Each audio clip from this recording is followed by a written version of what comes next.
Hi,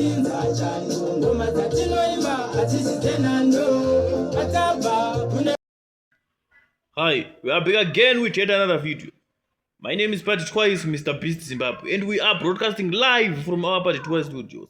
Pano pa Paddytwice tikuzanya dzese dzikuitika masitumano ose enyika nemasasai ose epama-social media teke chikutambira panapa.